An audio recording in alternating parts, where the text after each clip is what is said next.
O te whatalofa le mafuta mai o le tunu. Malo le tau ata i ne whai vai ngā reaso. Te manatu o sāma whai ngā o le ata o toia whaatupe o tau la whonga o sala i le whala. O Samoa o mai o na tofi. Tal tautonga, ia e tofi si o tātou a tunu. Malo le whaasoa fo le nei aso. Te au mga ruenga e whenga iei. O te whatalo whātu le mamaru lau tele o le tātou atunu. Ai maisi anai o tātou mātua, o au sina o le atunu. Ia, mā lore so i whamaua. Pa ia o lau whainga ruenga e so se whatawhai taulanga, o lo to tuli le au mare pō, te talo o wamanui o Samoa. E whatalo whātu TV Samoa. E lau sina mai mo mai ma lau whaafunga mai. E ne newa anga o tātou pokalamia o tau amatatu. Ia, maisi anai lau tele o le atunu. Whaftai le lofa o le tua o mōle nei avanua. I lunga o pea ngalu penga ta whailangi. Tātou te whiloa iai, mōmori mailo tō soifua. Ma si o nei ola. Ia o tātou whiloa iai. Ia i pua manu. Ai leo pua mala. Ma lo lava le ono sai. O te whawhiloa i fui. Nei tātou ta māma tina. O loo whatau tolia i mauta ngase ngase. Ai maise fo ialo ma whanau. Talo, ia, ane leile atua lo tō soifua. Tātou on sai pēr, tu pēr i le atua o ior fo maisili. Nā te toi whaafo i le mālosi. O eo whi ngai mga ruenga e whaatalo whaatu li mamalu. Ia li mamalu, ia o le mālo. Ai maise fo o tama ma. Teine o tama whanau o le tonu o lo tonu vai ngā au. Amerika, New Zealand, so se meo e ngarue. Ia whaare fita. Ia mole atu le whawhiloa, ia maise le nganga whaaftai, la o tau fui tautua. Ia wale to pena ina o le saunga le mua si o tātou atunu. Ia matalo tātou pokalame, pe ia no masani ai, tātou ua e siasi, i mauta ngase. Ia taliu mai, ia no tātou whaasoa lea, ia mwha ua watu tātou pokalame, mau whalea manoa tātou te whaasoa ai, ma le tamaitai, ia langi ke soma, ua le lava mai le tātou mālofa alorongia nea fiafi, ia le sunga le ria ao, ia sifurutasi, lua atua, ia antu ma te whaasoa fo inisi o meo, ia ua lava si o tātou atunu peitai, ia o le maua sa manoa ono tutono pui, ia i fi au mga ruenga. A tātou peselea, mo le lufa amaro tātou TV Samoa, ia te o tau uma lava lo maua, i mai o le tino, ngā se ngasi o le tino, usi lau whaafunga. Merry Christmas, Samoa, and a Happy New Year. Ekirisimasi, ua hauli amai, ua soifu amai, Yesu olo tatou matai, tatou alalanga, fia mawhawhetai. Ua soifua mai, e mesia ua whanan mai. Ua soifua mai, i se ala maulalo, i le whale manu, ua sili ana mawalalo. O ia o le puluwanga, o le tama o le waloanga, o ia na te tui, momo ia le uno le ngata. Ekirisimasi, ua hauli amai, ua soifua mai, Yesu olo tatou matai, tatou alalanga, fia mawhawhetai. Ua soifua mai, le mesia ua whanau mai.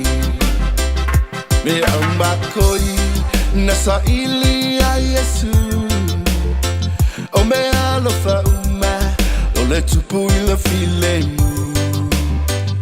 A o e rota, o lo o ia tau sa ilia, e fasi o tia te ia, o le pepe o ia lava le mesia.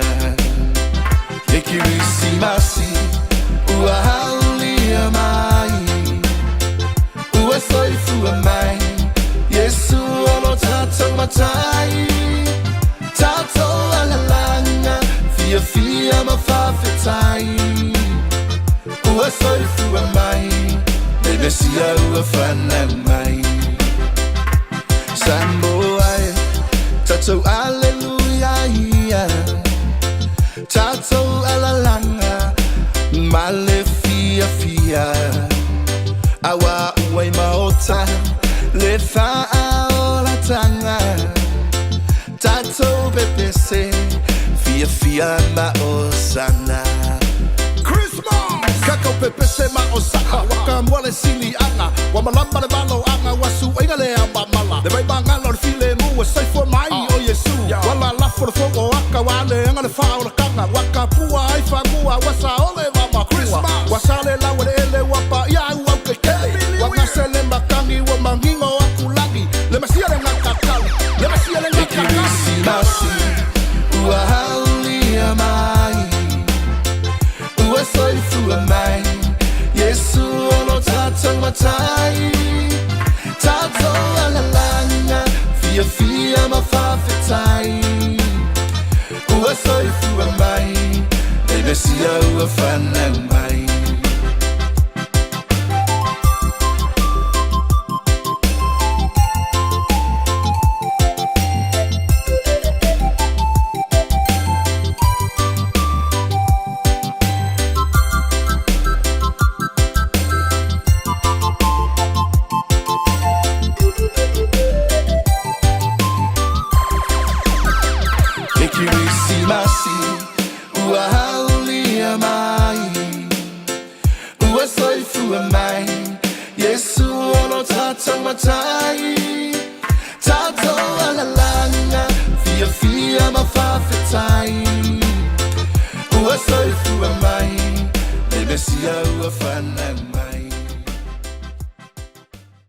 Malona sai. Ole tala tato pokalame si. Ta kwari bido le si mai mo tato watanu. Yeah. Nico, would you play that video, please? Simalaw si sila. Pero tato tala.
Ole winga na laino o faria de video le.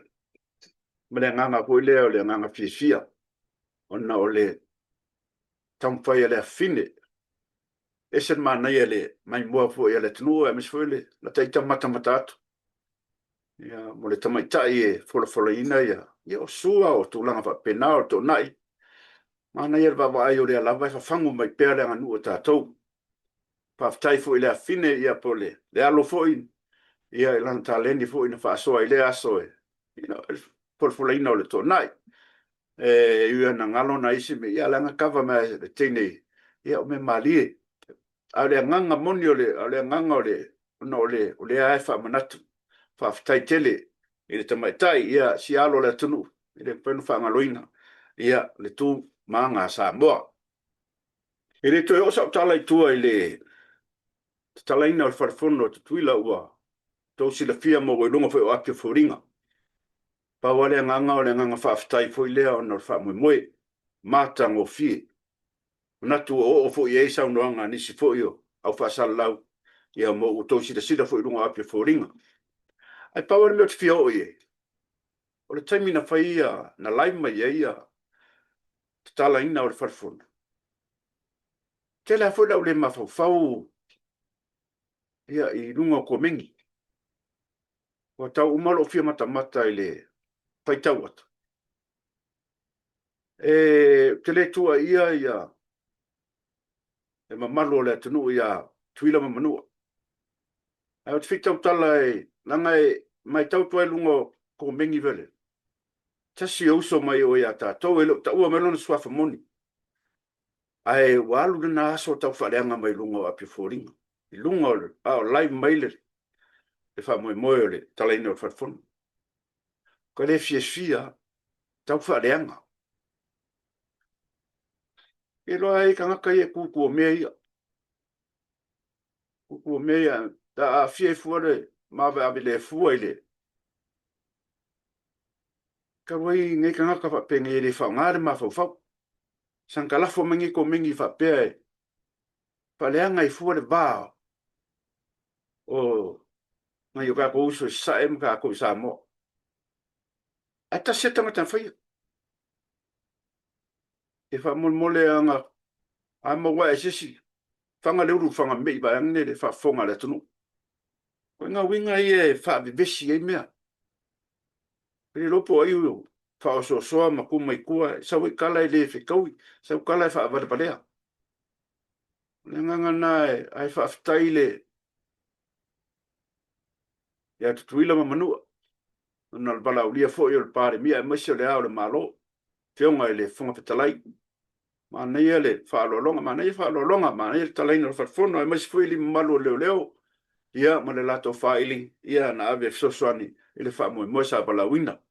Le nganga whaafitai. Whaafitai fo i le aulangolango le fast. Ia le lato fo i tāpenanga o whaalolonga e whengai ma le pare mia. E maisi le ao le malo. Ma le masiofo. Pare mia ma non faltua. E maisi fo le whonga petalai ma le faltua. Ma lo le fai mele lei, ma lo lango, vang pa fai le fast, ia i le lango, ia tuila manua. Wa ia fo matango fio lo to sao, ia ware fa moe, ia, o le tua lava ia to e fa tumu mea o fa ngau, ono to waro lofa, fe ngai ma. Fio ngai le aure ma lo, ia ma le masiofo e mesot pare mia, ma fitalai mo la faltua. Pai lunga pe fōringa ua whaali le fia fōi o. Ta mari i fōi. I o rea fio anga sa pali. Ua fia ile tamaita ile a tina i a litia. Le vanga fōi le e whaila po kalame le o le. Moto vi inga a. Ia ua mamafa fōi sau sunga pari. Una wata tau. Tau wai. O le la fai fuanga, ka ilo pola se fai unga le, la fai ele, pionga ia inu u, le la tofu i, tu pai. Langa wa tele na di lifa i ele le fia o le fiong. O le ana whaare fina ngalo, pari a fai ele fai es fuanga. Po se fai unga ile, ta mai tai lea. Ia, o le a fai ele, ainga sa mali koa, ia maise le usori. Se fai unga, ia fia ngai ma langa ua le fitau i gele upu. E o ai tamali o le fioanga, o le lato a fioanga. Ia ua mamafa tele sau. O lo mun maule tunu le tau. Tu e fai ese tala le mamafa upu. A fai e o yes tulang wa pena ia o tau mono mea. A lo tato talia pea. Lupe maunu e whengai ma le pamsinonga. Ia po fea fai ei. Tato whasoa ma tamata ia langi. Pea taliu mai. Stay tuned. We'll be back after this.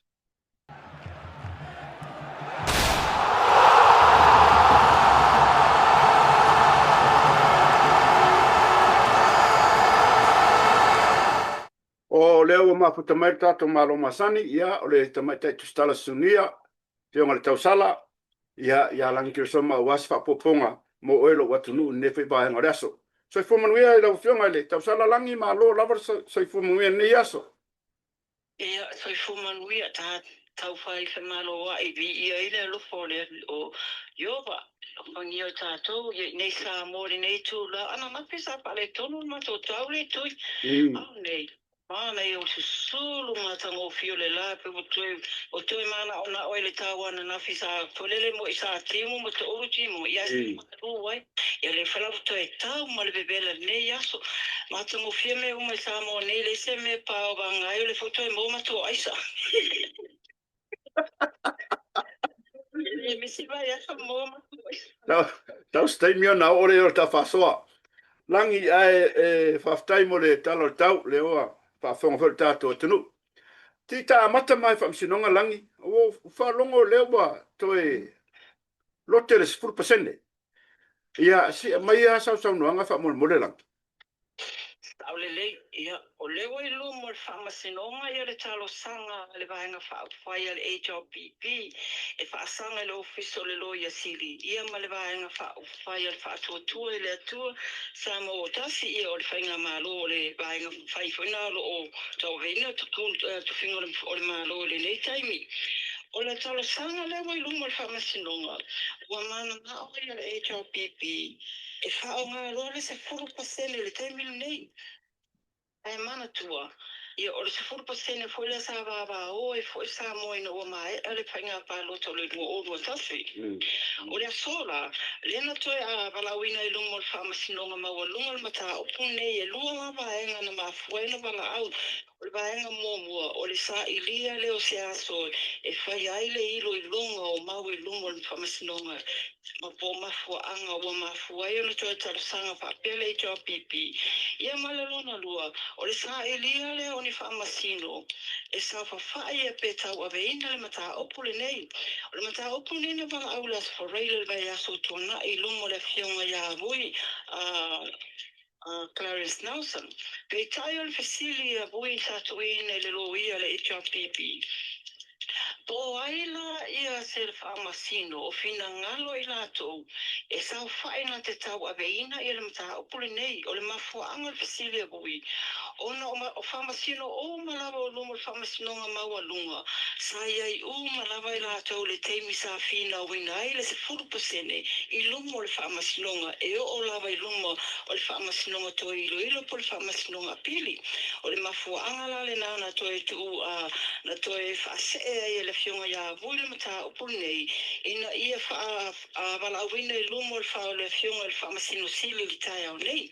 Ia peitai le sa tawa veina le fionga foi ali a tawa le sa Darryl Clark le mata upu nei ma fesili foi le a Darryl sa tu ina lumo o lo ia sa tu la el ne mata upu ele ai se va engo I lalo le whaavai o Samoa e ta tawai ona to alua ni whaamasino e tau aveina ni mata upu tau le pālota pe amai a le pālota o le tiulanga la na le na fasilingi ai po fea o mai elo ia ma le maula lea e ta tau lava ona lua ni whaamasino e tau aveina mata upu ne whenga pālota pe tai o le tali ne tuina atu I lumo le whaamasinonga e pe ele e sao ele e se tūlanga fo le tutonu le whaavai po se vaenga le whaavai o iei le vaenga lea ai pei o le practice lava lea sa wa isa mo I temi o tuanai le pei e au mai e lava le temi nei o le vaenga la lea sa fesilingi ai o ina foi lana mo e lava noa le loia le vaenga whaafai le fas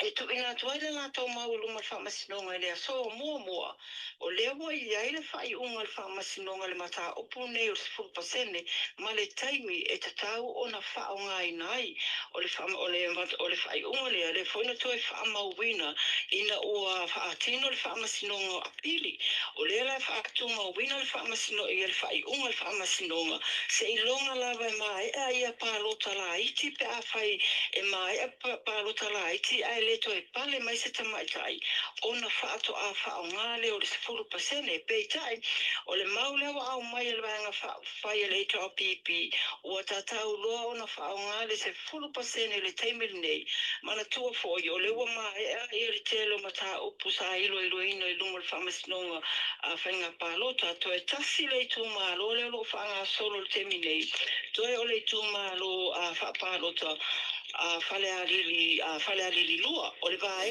le o la mai nei o solo ia le no o le tuma lo fa no fo fa pale mene le tuma lo sa patatas Kasi lale na fai ai tu malo e te tau na fai le palo tana i titi.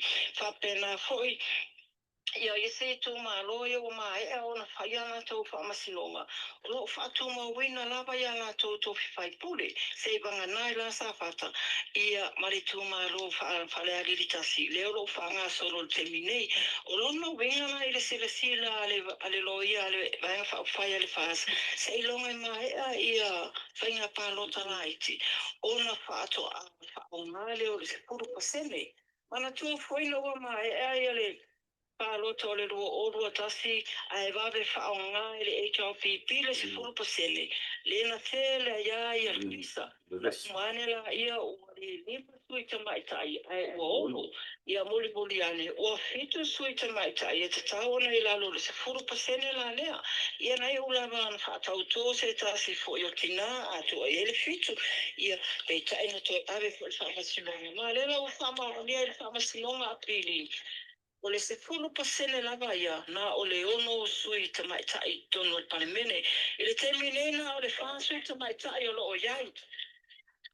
Na o le aua pa uia le sui tamaitai to atasi le na tula i mene sa fata o lono vinga. E mo o mia le toi sa ilia o li tamaitai se to alua. E whaonga ele ia le se fulu pasene le nei. A whaila e pa uia le whaipule le tumaro a fale a liritasi lolo whara solo nei. O na lua ila e o i tūmaro i te tau na whai ala tau paro talaiti. A whaila e pale meni tamaita e se to a lua. I whainga paro talaiti nei o lono winga. E le whaonga ina lava le se furu pasene. Ai a whaia to e pale meni a lii i tūmaro nei e lua. Lono winga. E te tau loa o na whaonga le se furu pasene. O le asunga fuana le vai aso fau le tūra se furu lua. O le wato whae tilo ilo ai mafua anga ia mamau. Ia na matu ina mai e se whae unga le whamasinonga.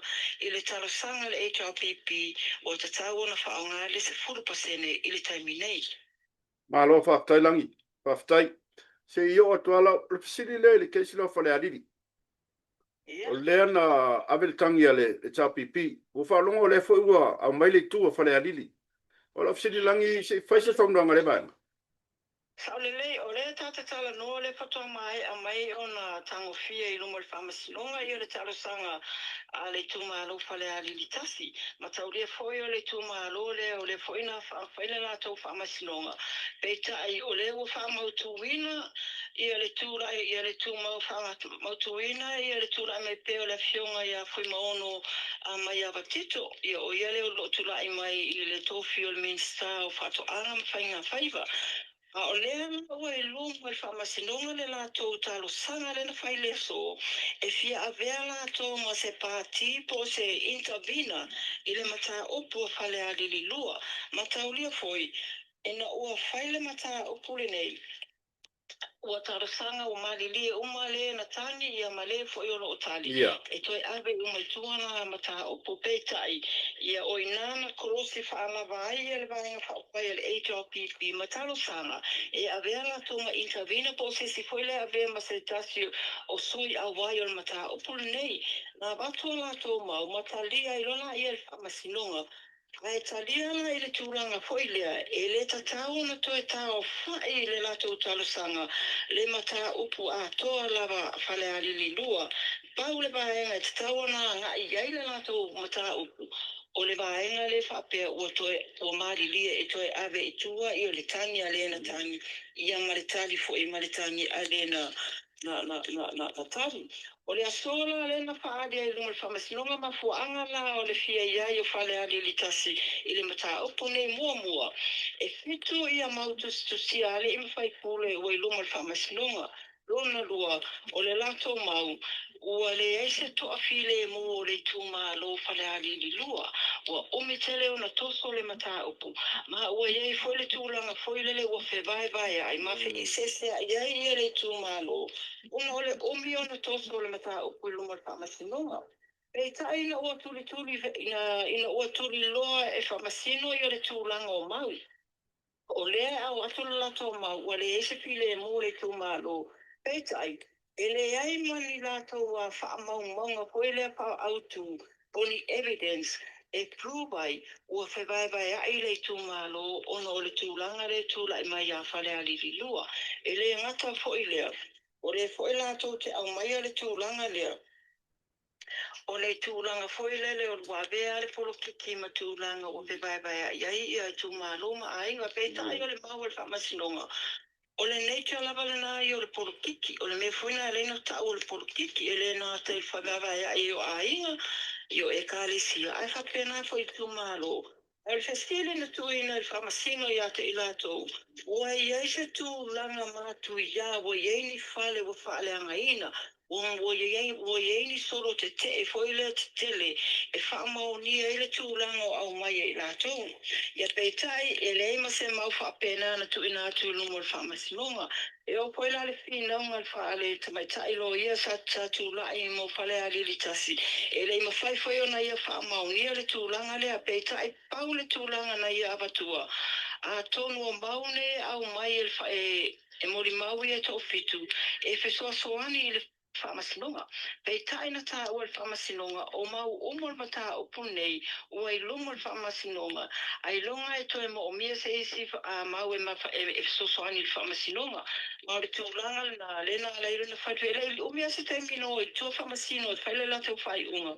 Ia e toi foi mai, ua le talia le talo sanga whale a lilitasi, e fia a vea la tau, ma sui awai, po o sei tū awai, o le mata upule nei a whale a lili a lua. O tae au la, leo o ato whaina, o le afolosia i loa maua le HLPP, whaasanga tonu lava i mafua anga.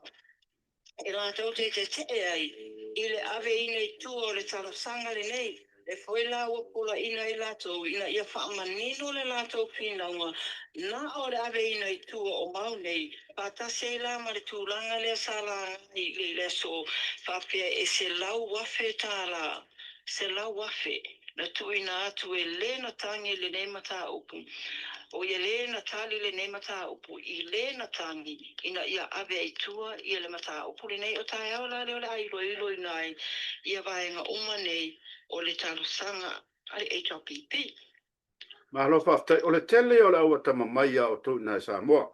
Ki le fui e waiwa aunga mua. Ai paua le nga o kowa e ongo pasenge e ongo le pasenge le lima sumatas. Anyway, langi ese si update o kako whamsingonga whamulmuri? Lei, o le aso foi le ana whama e le whamasinonga le sunga foi a papali isi a whika, mata ia foi o leo lo mōri o i le whasio tangata whamoimoi na se tūlou, i le tūlanga foi le na tangata bali na se tasi foi o te mai tae polo fesa o levan tau tue na le tau watu no o ia whatasi e matutuila. O le aso la le sa whai wai fora sanga muri a lo ia, ma o le aso lo se furu Februari o tau sanga fo, i o le atu ina mai e i le whai unga le whamasinonga. Ai i le mau le na tu ina mai e le lo ia papali. E whai lava si omi o fina wai ia tama ira fiong whai au nasa iuni sa polu. Ia ma le lo ia fo me whamasino po i o longa whamalima ta upo. E lua vaenga te tele sa fina wai ia nasa. Ma whai e talia le whamasinonga le tūlanga fo i lea o le whaatinoina o le whaalawelawe o maliwa i se tangata po o maliwa i se si. E te tau i le whamasinonga o na sila i maui antu ina mai lunga i le tūlanga o le mental stability o le tamaita o le sunga i a papali. O le taimino tupu ai le whaalawelawe le nei. Whaape o le sa iai i la lotura i influence fo i le lo whala au o na medicines. So e tupu la whaalawelawe le tundu oro whaia o safa le tamaita aile i ngase o le mawhauwhau. Ai a whaifoi la e talia le whaamasinonga le tūlanga le ai le talia le veivaenga le o le mental insanity o le sunga ia pali. E te tawhoi la no sila ia le whaamasinonga i le maule na tuina mai le tua leo wana au mai o whamatalanga ia aile iaini au penga foi e whapeo au penga na whaonga i le temina ma whaatino i nere whalawe na au mai luma le whamasinonga ma taulia foi e o malawe le whamasinonga ele au mai e te tonu le whamasinonga i re sa mala po le tamai nei whapea sa whaonga e whaatino ai e le whalawe maula ia sa tu ina mai le loia pali i luma le whamasinonga i le aso Ia peitai le fona tūlai ia le lo ia le tua leo. Ia mawhamawina foi ia maunga tuina mai e fō mai, e le ngata i fō mai. Ai o ata sa tapu e ina le teimi taunu wai leo i le whalewe lawe lena tūlai mai. I le tū ngā manu ana mau e tamaitai pō leo o malio. O wa e o malanga i o leo lasti la sila ia le fionga i masino ia e pōle ai Amperosa Roma. Ona whatoa mai leo lana whai. Unga i le aso 12 Februari ia pe whaamaonia, pe le whaamaonia. Ia le morianga whaasanga i le sunga ia pāli. Ai te tonu le poto whamasino le aso. Ona wa ai le tūlanga. Foi le, she was very tired. Tua pule tūlanga tai o to te mai tai. Na wa ai foi lano a inga o ana wo. Matuloi mata malingi na ua maea ia le mata upo. Ia le pula sa mato palunga to whapea ia tamaitai. E whawhetai wa uma le nei mata upu. Ua longa ona heila iei o ia teminei o to e poio ia i le nufo. Foi le tau fia i la to i tan malala. E tali ai ia le aso 12 Februari. Tuina mai iei le whai unga le whamasinonga. Alo whai. Ia, sao i porto ina alangi. A whai wa e lai ngā ngana mai loa. Ia. Whai e se tenia ni aso kōta. Ia, e se o whalongo langi e wa uma ia ta whamsinonga. Pesi simek. Ia, o mata whamsinonga. E le mata mo isu le vai aso le whata whai lo me la fionga i pale mia le mata pelo inga i le vai aso fo utuanai. Le tūlanga la to e foi sa mo le tūlanga pangatia le ele la to pawa po le tise. O le ona tausanga fo. Ma le lua o lua fitu, lua o lua balu, o le wa whama wina le lua bali, le lua o lua balu, whato a to ai ona le leile e le tise i Samoa nei, mana tua foi. E le tausanga o mawai, ia na tula i melimta upu nei ono le langa inoa. Ia o le lana lisi mai e afi a Samoa, lisi mai afi fiti e lima, o afi lana le sa whaonga, ia ma afi e goe la mai wha fulele wha ili teimi o le tātou pono tele foi lelo le tiokom. Ai, na iaila le mātou whelua inga ma le foi na vea ma minsta o le tise le nā taimi la pionga ia olo piti vai. Na ia sau noai la ia whape e lima o afine wa au mai e whaonga li taimi lea, o lai lisi. Ai, o lea ua whaata pena le malo le nā taimi, whaatau mai isi afi e lima, o afila na e tau noo mai i le masino au kuso se te ma le tau sanga, ne ia. I te tau la no o mai api na, mai losto e sui a toa, yama to le lei a toa, yala le tūlanga nei. Na whasilingia le fionga le pale mea le tūlanga nei. Ia peitai, ia o le foto a whailoa, ai le whainga malu. Ia mapūlenga o le EPC. O le la ua foto a tau mai ele mea le tupu. Le whaila ua whamanino mai le pūlenga le EPC, po le marosi al tisi. Foto a le lei a toa toa le pau a le nei o tunu. Ile lua o lua balu. O le lava wa a mata o na mātou lango a i loa temi nei. Wa mata lava na whaimako e motu mai le mātou pau. Ai le motu a toa la pe o isi temi foi nei. Ai pe a pe mai le si tu, wola le si tu, o le whala o toi whasoa soa le mātou e le tisel temi nei. Ia le pe u wharonga tu le mau le o whamao nia mai le fionga le pare mia. Lua ono. Ma le lua fitu, ia o le tūlanga na o le ai le pau a Samoa, le a alunga tau whaasoa, ai whaato a toalo na malu sianga, i le tau sanga lua o lua valu. Malo whaatai lava langi whaasoa, o la whasili a whamolmole, o lea ua koe maua fo isa aisa, i nā ia tātou. Se whai a sau noanga whamolmole, whamam namara mai niule. Sao lei, na matau wheloa e male komisino leo whatasi e male pule o le office o le tiute. Whaamala mai la ia aisa fo i ele na whawhao mai tono pusa moa. Matau kia whalau mai ngona. O manu tau pēloa i ngai le aso lulu, le aso ngā e aso whareile, ato se lea mai e le press release a le office o le tiute. Wa koe maua fo i le office o le tiute. Ia isi fo i aisa e ke lea tula le aisa lewa maua nei le vai aso nei. O na nā mai te tono a pasusu foi na e coffee mate ma me whapena foi na e hafu. O na nā mai e lai te tono na e se koi e iwa sifuruma le iwa kalama le mama whatoi titi se lau kalama. mama. Ia le mama fole ai sana le mo mai I sone. So le wale misi ase vai aso. O te o le pe tau le o ale le foi la le tūranga le wo iai. Ono le mau o mai mato masini x-ray scanner le pa ma te le o mau ai ese mai la el mako scanner la po fo le fa nga scan ai containers ia wa tutun. Au ngai tama mea ia le ui mai I whangali. Ia o le mo whama o nia lava. O le mo sa ele sa waile mai tutun o sa moa. E ui ara o le feita mai sa ia tutuila le I saunoanga po ia le sa avea ma komisina na taimi. Ia le wosa soa me ia wau mai. O te tuila lava le sa wai. O le pusa moa foi le na o mai le vai aso lea. Ia afale ia vai mo se tulo afa ia aisa na mo te tonu ia male te utusi te le na mai le ele o irola po ame tonu te utusi ale tu langa na le wai o le foi la wa ame le fama mafa la fion al pale mia mai se al fainga malo ele tinei o aisa termine ai mai se la va le alu fa la wi lo foi le mtanga wenga ma a leo I tu ai no ma fio anga e ka le sia fa pena ma onga ile tiulanga leo le fa iti po tinei lava o le aisa le wasa tonu a leo mai tau nei le official duty I le awala vavele sa wele aisa tonu o le ui mai I mea tau mafa moli au mai tutuila ia o te lona o tau silfia I o le vai asu tatu waile pusa moa le pisai ia o se o le lile o moli ai le teimine ia o le ave ta avale ale mali fome o le ave ta avale ale o ale minsta o le official duty po mutanga wenga o le duty ale mo waila ia mea nei e le whaapela o whai atu a mea o le minsta ai o minsta nei o mai lava o lewa ngā lurua ia ave ta avale nei isi o minsta o pona i atu ia le o mata I tūla le ofisa ma le ofisa leo le tūlanga leo o whaamomoli o tau mawhai au mai tutuila ia matau le foi aso ia sa mai foi matau ato e tutuila le mena ape o esel vai te mine o songa o tangata I le nanai no mai o le aise tonu me aia po me tau mawha se tulo Waso ia mo ia o le baonge songi mar bao sam sa ili mar ili mo ngi me fa penga ya so ia ka ko ala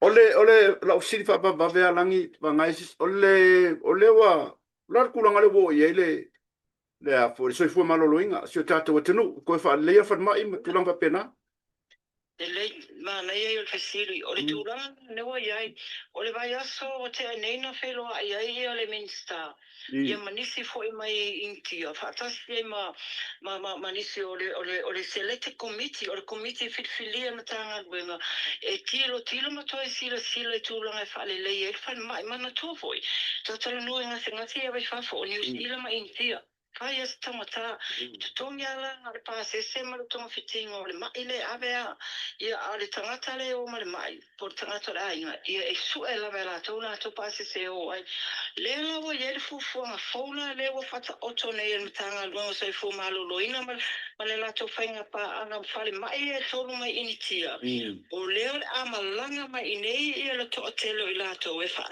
tino nei Iesio o tonga mo o mia mo ngase nase e whape ave whafo.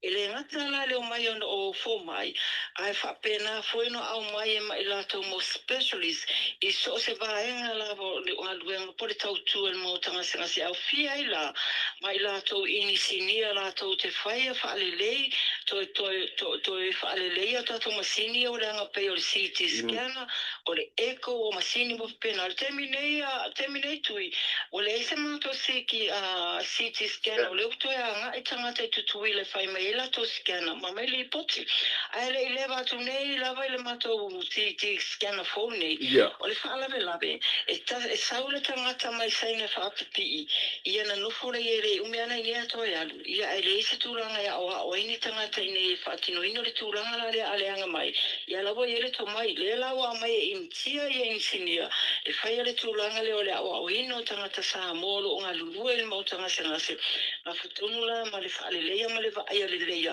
ai le ngata fo ile operating o le masini ai o le toe pa le leia pe atu la me se tu la fa le tonu o isi fo la ngase ia le fa no tamo fitine ai ave la vai initia O le wai ele se son fole o mai intia. E te tongi lava le malo le pasese ia ma le tonga fitingo le ngase. Ai e te tongi foi le tangata o le a ingalo na pasese alu atu ai intia. Ai o le atu tongi intia le no foanga e no foai o lana tau mafa o mea o mai whaonga le tangata le intia. Whaingo fie le tūranga foi lele. O le lonely o le mai pea aluna ona ie o intia. Waenga o malana le tilo iai ele ngata ilea. O le tūlanga le o mātou whale mai. O le whale leia le whale mai tia le mato o tua, whale mai tia le tua sibi. A le whai wa tā pena le whale, le tuenga o si o whale mai, le ngata i sa anapu, i sa whata, o le whangam whale ase e la, sa matamo whale la tai, le whai la tua la whausia se whale mai i tuana i mato, i nai whale, mata uria whale ata le tu maru pite tua tele. I le whai la mo, i le fufuanga, e whatu se whale mai kliniki ngā i tuana i mato. Ia ma se whale mai fōla i sa le lolonga. O le fōe iei taro sanga nisi o whaipule. To e whale leia lato whale mai sa taua. I o baenga umana o sila ia le tūlanga fōle. O tūlanga fōle le mato tūlanga le iei nei le whale tonu leo mato o kisene. Le fōe olo au mai a mato o kisene i tutuila te minei. Whaalua na malanga le na whanua. Ia e utu mai a whanu o kisene mai tutuila. Mo whai mo whainga fo e mo spea o le terminei o iai lava ia mai o kisene o lo whaonga ina whale mai. Whaamaunia mai fo le minista o lo lava. Ai o le vaenga le mai tutuila.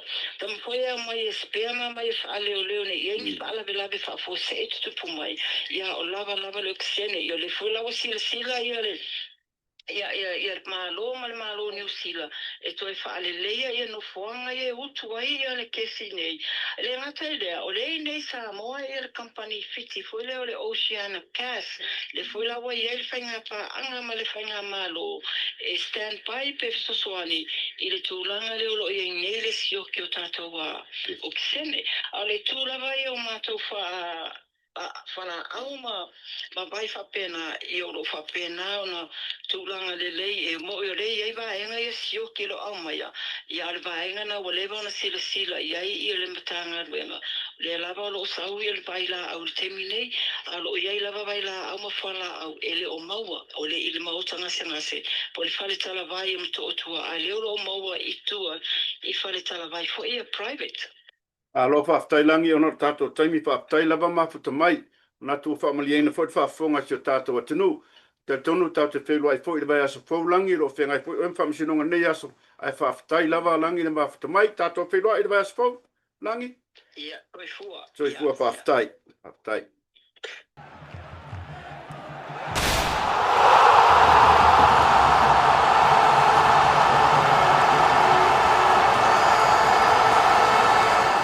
Malo la bara sa mo. O to fa fonga ile fa so mai le mai ta yolangi. Amata mari 10%. O le foi la le mo ro la mo oso. Le foi la tam fai va un pa fai le sa pi oso le ba le. Ai mai ta mai le fai pa lo. E to fai fut pa lo ka sa fata. E tau fa tali. Ia sei umar pa lo. Pitai le o ma kama fai e mongo aku singa mele bale se le malo loso kinga ngai lo e lo fitau ai fai ya ono se 10% le e tauna ta ofi e o ki lo foi man ki mo ele foi foi na le o yesi fina ngalo le pare mia me se vai un fire fast tauna ta ofi se umar finga palota me se o sui mai tu malo io o tau fale tonu mai ia na o le sfuanga na tu langa 10%.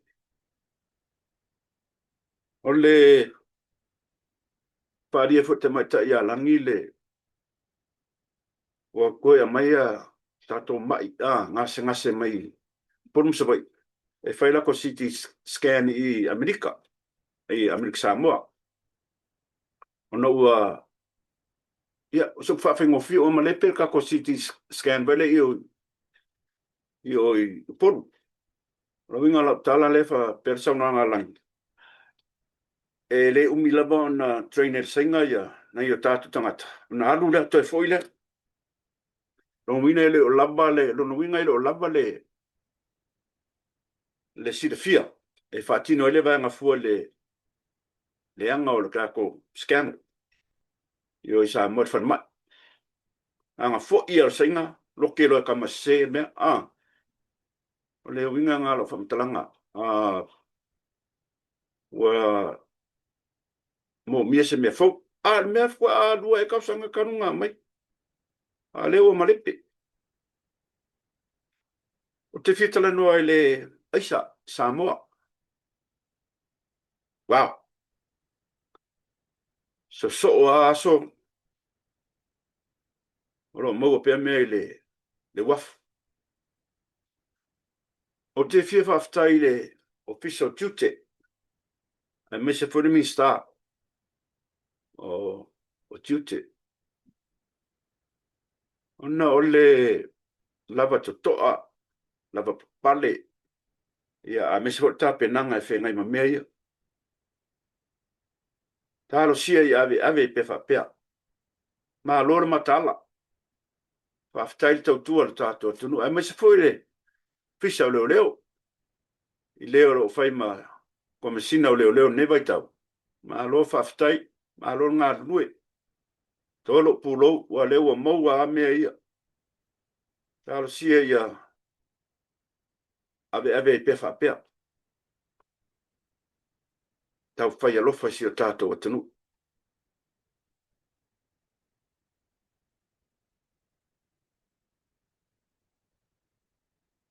le ma fai ona le Samoa o le ene me lo fo le nga pisa ia langi wana le mo pisili te mai tai po ila le ku il kalanga le envelope le po la mo kuai mai sa update o le envelope le wa kama kala ma ka mai po ame kongo ia warsi fio le tunu arsi i mo stala le vai aso ia mai so tangata lo connect me ia ma wa ka lo adwar o lo fa ururu ye me ye fa pe mo fam talanga wa fie ngai fa nga wa onga ta lo fa se le ngo i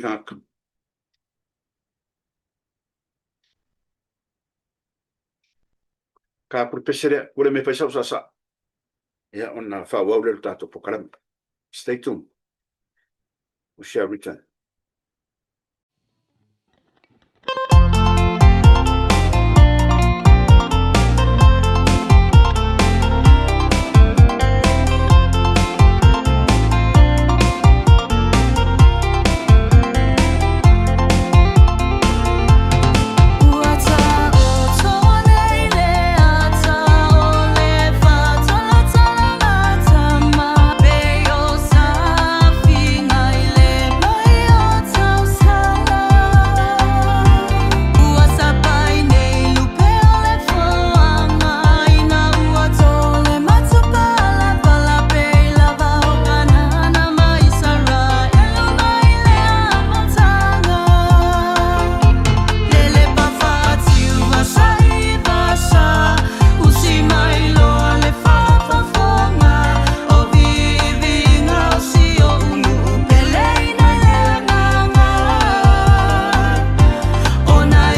Malo ale on sai. O mamlam fai ul tato pokalame fia mo le tolo fa ngal tato TV Samoa. Ia manenga fa ftai foi. Ila ulango le tato pokalame. La o tu lalo ia fai pe vai aso tas.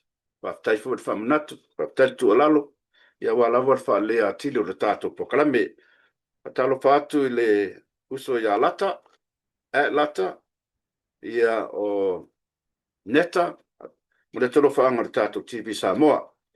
Uso ia Isamaeli sa levi, fatalo fatu Isamaeli malo le mafutumai le tato pokalame. O le faltua ia ana maunga, fatalo fatu le tato TV Samoa. O se uso le ia turisi, pia fonti, ia turisi Samoa, malo se fua uso, malo al tautua ele tato o tenu. Mule atolo faanga ia le uso ma faltua ma nai tamaiti, ia manuia foi fea mga luenga le neiva yaso. O Kalea, patalo fatu TV Samoa. O le tamaitai a Josephine Leota, se manuia Josephine, patalo fatu, papatai mafuta mai. Ia o le tamaitai a Elena Romp, patalo fatu, Elena, mahalo le mafuta mai. Ia o le matai ia po le sunga ia Letisio, patalo fatu, tato pokalami leti, se manuia. O le fatua ia Marieta, patalo fatu. Tato TV whaftai lawan mafuta mai vai aso taitasi.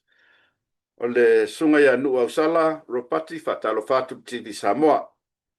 O wio atofa, whatalo fatu le tato pokalame lau sunga, ma alor soi fumanuia. O le fatua ia ana maunga, whatalo fatu ana, ia ma alor lava le soi fua furinei aso, whaftai le mafuta mai. O le uso ia Toa Brown. Aotearoa New Zealand, whatalo fatu toa, whaftai le mafuta mai. I tato pokalame, ia i vai aso taitasi. O le sunga ia seti, ali ia ana, whatalo fatu tato TV. O whatonu tofa, po tofa, whatalo fatu tato TV Samoa la sunga. Confused, Chef Hat, Auckland, New Zealand. Ia, whatalo fatu tato TV, Hat Confused. Ia, o le whatua ia Joyce Asiu, ia mai Tacoma Seattle, whatalo fatu tato pokalame, te ol whatua. O le uso ia pen oni tomata, whatalo fatu maranganga fia. O Tito Sinifo, whatalo fatu tato pokalame. O le sunga ia Epi, Whania, Auckland, New Zealand, whatalo fatu maranganga fia. O le sunga ia Mila Williams, whatalo fatu tato pokalame, whaftai mafuta mai. Fitu Alesi, whatalo fatu TV Samoa. Fotu, Alofa, ma tot whatalo fatu maranganga fia, whaftai lava matu alalo, whaftai mo komengi. Rude, ia lo maua last name, whatalo fatu, ma lole, mafuta mai tato pokalame. O Miriama Misioka, whatalo fatu TV Samoa. Safune inifi, whatalo fatu maranganga fia, safune pe ma se tangata o lo mato nuu, i toa mua, whai umale, first name, whatalo fatu, safune maranganga fia, ile ne yaso whaftai lava mafuta mai. Ia mareu soi ala papa tuna timo, whatalo fatu tato pokalame, ma loro soi fua, ile nei vai aso i te amunga ruenga. Tai lava, whaftai a mafuta mai, ia manisi to tele o loo, mafuta mai pea, ia tato pokalame whai pea. A whai whamanatu lo was whanau. Ia, Fifia Lava TV Samoa, whapea atu, ia manuia tele lo was whanau, lo was soifua. Ta mama tutua tina ma tutua o whanau, ia, tupulanga talavou, a whai whamanatu lo was whanau, ia o lea tuanga ni leito e whapoponi tau sanga stele, ia walo soifua, e mission maros, ia whengai e pia mainga o le pokalame na mo Elias o la tautua na mo esa mo lo watinu pele, manatu tatu toi wheroi fui le vai aso fōu no tatu teimi, a ia ngale leile atua, i whi au mga luenga o tutoni nei vai aso tau amata, ia tatu wheroi le vai aso fōu. Ia, a whai fui ua salan ngangana nei aso, le tau tamali ilau whaafonga, ia, whafui mai atu la epa, ma TV Samoa, ia se tala ua le tautamari. Ai monei taimi, pa soifu e lo watu pele.